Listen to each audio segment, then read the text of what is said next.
In this tutorial, I'll show you how to change your design from landscape to portrait in Canva. First, open your design in Canva.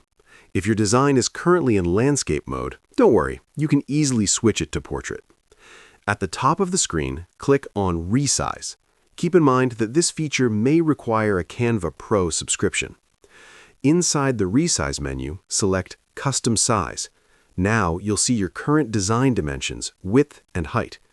Since a landscape design has a wider width than height, simply choose the Portrait option. This will automatically swap the width and height values. You can also manually enter your own custom dimensions if needed. Once you've selected the correct size, now you'll see two options. You can choose Copy and Resize to create a new portrait version while keeping the original design, or select Resize to convert your existing design into portrait. Pick the option you prefer, and Canva will automatically adjust your design to the new portrait layout. And that's it.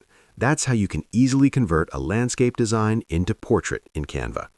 If you found this video helpful, don't forget to like the video, subscribe to our channel, and press the bell icon for more tutorials. Thanks for watching.